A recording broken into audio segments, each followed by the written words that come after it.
You are extraordinary. You're extraordinary. Shut up. Shut up. Just like everyone else. Welcome to the Debunked Bunker, where I have a casual outlet for my dry wit and sarcasm. Please help yourself, won't you, to some Earl Grey. Or, if you prefer green tea, you can have some green tea. Or, you know what? Just for you, I'm going to break out the English breakfast. If that is not love, then I don't know what is. Today, we're going to take a look at two prominent apologists and Braxton as they give us their thoughts on the Sagan Standard. But Steve, what on earth is the Sagan Standard? I've got you, my fellow ape, don't you worry. Named after the man that everyone secretly wishes was their dad, Carl Sagan, and you don't lie, the Sagan Standard is the adage that extraordinary claims require extraordinary evidence. And it signifies that the more unlikely a claim is, that is, the more the claim violates our models, evidence, and understanding, the greater the standard of proof that is required. For instance, if you told me that you had a cat in your garden, then I'd have little trouble accepting this, as it doesn't violate what I know about cats, gardens, geography, and so on. However, if you said you had a dragon in your garden, I might require a little bit more than your word to believe you. No offense. Yeah, simple stuff, really. But despite the Sagan Standard being so simple and indeed popular,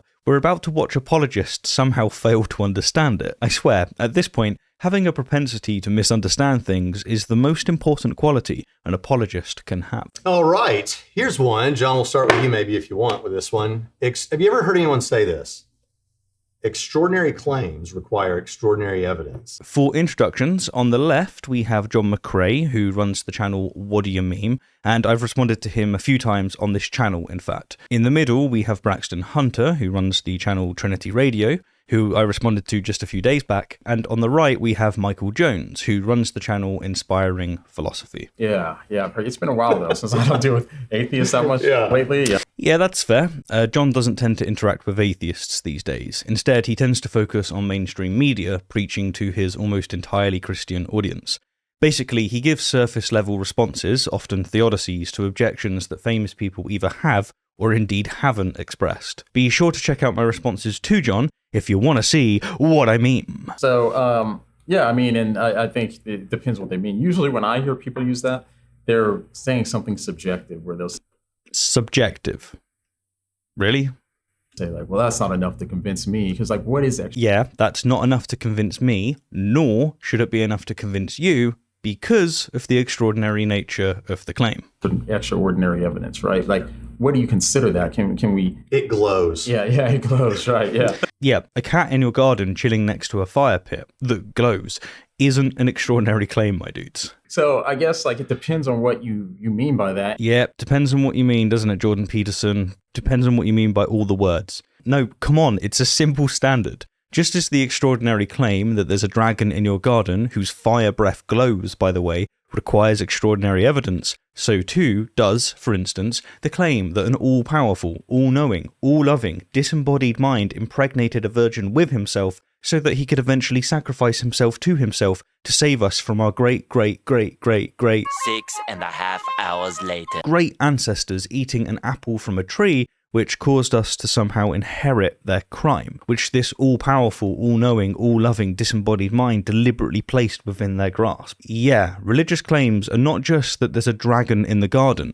but that the dragon has a spaceship, chills with unicorns, and hates foreskin. Yeah, it glows, right? Yeah.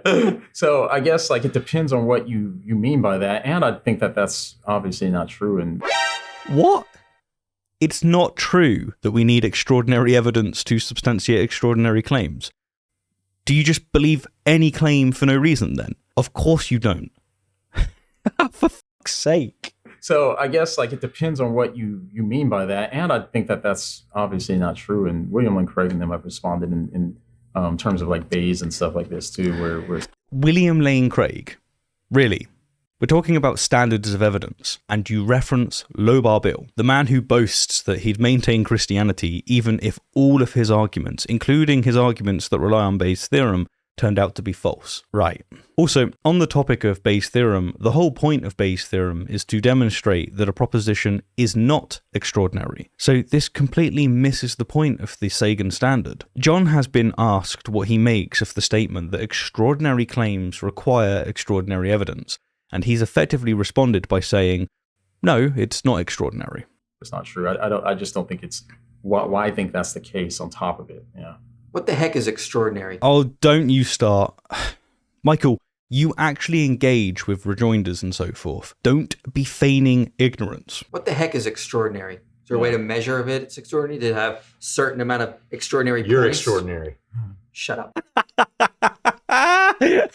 Okay, I'm sure that Michael didn't mean for that to be as funny as what it is. But we'll have to see that again. What the heck is extraordinary? Is there a way to measure if it's extraordinary? Did it have Okay, the weight of it. For fuck. Come on. You know what an extraordinary claim is. Don't be doing us dirty. And yes, the weight of something might be extraordinary. For instance, if you said that your cat weighed, say, 17 stone, that would be a hell of a claim that cries out for extraordinary evidence. But still, even this extraordinary feline couldn't hold a candle to 1,000 different claims made by Christianity. For example, according to all three of these gents, God is all-powerful and all-loving, and yet the way he decided to create creatures in his own image was to make the universe almost entirely inhospitable, so that in 13.7 billion years' time we'd evolve. Yes, evolve through evolution by natural selection. A utterly brutal process that even the most psychopathic warlord wouldn't condemn upon his worst enemy. But then again, maybe these guys don't accept evolution. I know Michael does, because, in his own words, he got tired of getting creamed in debates defending creationism. But as for the other two, I'm not sure. They'd probably do this weird micro-macro evolution dance that's become pretty popular among apologists. But if they reject evolution, then their claims are even more extraordinary, since their theistic claims, or at least many theistic claims that they make, additionally presuppose that all of the evidence that we have for evolution across countless fields of study is false. That's extraordinary. That's more than just a little bit of a weight difference. extraordinary You're points? extraordinary. Shut up. Anyway, so it's a totally subjective standard. No, it's not a totally subjective standard. Not unless you're defining everything as subjective, since all objective data is interpreted through our subjective senses. I mean, it's like saying, what's that? Water is 2 parts hydrogen and 1 part oxygen. That's totally subjective, bro, because the only way that you know that is through your personal senses. Anyway, so it's a totally subjective standard. I would say seeing an Egyptian army on chariots go through Canaan right now would be extraordinary, but 3,000 years ago, that would not be extraordinary. Yeah, and I'd say seeing dinosaurs stomp through Canaan would be extraordinary today, but not extraordinary 80 million years ago. Again, is Michael really this ignorant? Really? I don't buy it. He's deliberately being obtuse. How can you be so obtuse? But of course, quantum mechanics back then would have been extraordinary for them.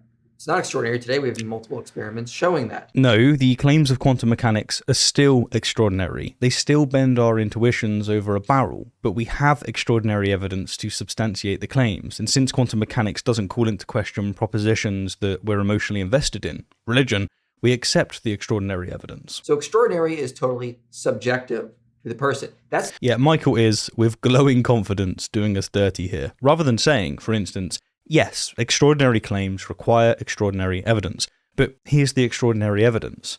He's saying, shut up, shut up, shut up. So extraordinary is totally subjective to the person. That's not a good measure.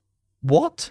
Braxton asked what you make of the claim that extraordinary claims require extraordinary evidence, and your response is that it's not a good measure. Because you're basically just saying this. When someone says that, they're saying, well, I already have a worldview I've determined, and anything that goes against it is extraordinary. So if it contradicts my worldview, it therefore is extraordinary, and I need to have... No, Michael, for goodness sake. According to my worldview, domestic cats don't weigh over 40 kilo. You'd thus be contradicting my worldview if you claimed that some domestic cats do get to this size. But guess what?